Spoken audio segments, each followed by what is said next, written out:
Good evening, and welcome to the Informant Market Desk. I am your anchor, and tonight we are gathering in the quiet aftermath of a trading day that managed to be both utterly mundane and statistically bewildering all at once. We have just closed out another session where the markets behaved with the emotional volatility of a stone, while our political discourse remained as loud and confusing as ever. Let us begin with the numbers, because apparently we must pretend they matter. The DJT ticker fell down 0.61% in one measured instance, landing at the 58th percentile of historical norms. In another reading, it fell down 0.55%, sitting at the 54th percentile. And then, in a third measurement that suggests either a different market or a different definition of falling, DJT rose up 0.43% at the 48th percentile. It is a beautiful display of directional ambiguity. Meanwhile, VIXY rose up 0.42% at the 49th percentile and rose about 0.38% at the 46th percentile. The volatility index went up. Yes, did anyone panic? No. We are acting stunned every single night that the market did not care about the fact that we are here talking about it again. Speaking of things happening in real time, let us address the elephant in the room, or rather, the pixelated void on Truth Social. Donald Trump posted a blank image, a blank, pixelated void. The left pundit in our booth immediately declared this proof that his brand is now so hollow it literally has no content to show you. I checked the screen. It was blank. My eyes hurt from looking at nothing for 45 minutes.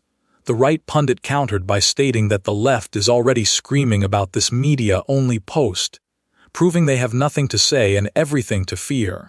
They called it total silence from the MAGA side, pure chaos from the radical fringe.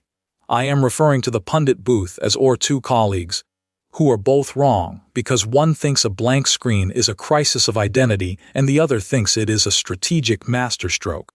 It is just Margot Kessler screaming into the void while Dale Buckhorn calls me sweetheart in the background, apparently unaware that I am not part of their little game.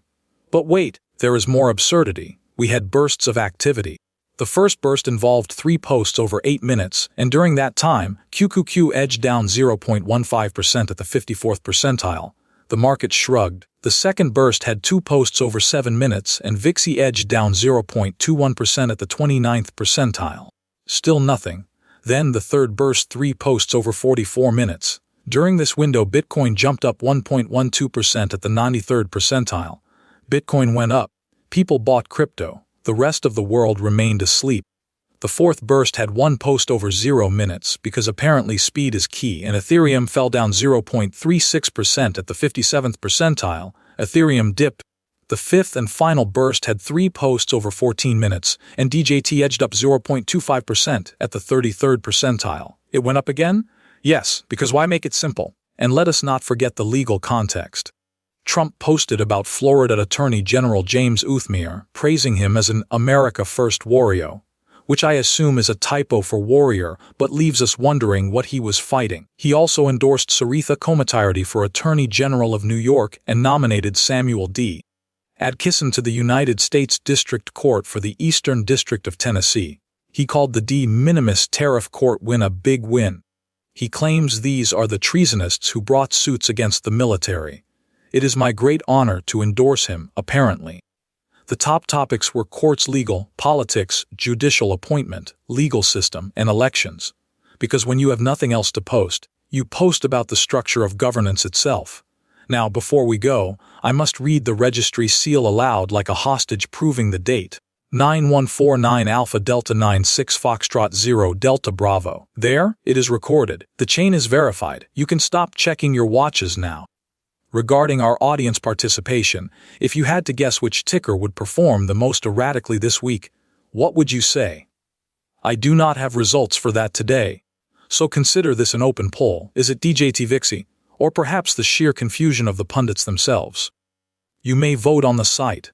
We will see where your instincts lead you, though I suspect they will be as accurate as my correction segment, which I promise with the enthusiasm of a man who has one ready but currently does not. The market is fine. The crypto is up. The president posted a blank square and called it a day, and I am still here. Good night. DJT's digital silence was loyalist noise. Does the void pay or bleed? Booth, cut it loose and tell me if loyalty covers the drop. He's sending blank screens. like he's trying to glitch the algorithm, while Meg Weinberger gets a pat on the head for doing her actual job. Another night of demanding financial retribution for digital silence, proving my point that the market has long ago stopped caring about his empty voids. You call it an empty void. I call it the sound of your reality collapsing under the weight of pure winning loyalty. The market doesn't blink because it knows who holds the leash, and you're just a nervous wreck watching from the sidelines. Left saw emptiness, right saw power. Reality measured down 0.61% for DJT, landing at the 58th percentile. Both missed the mark entirely.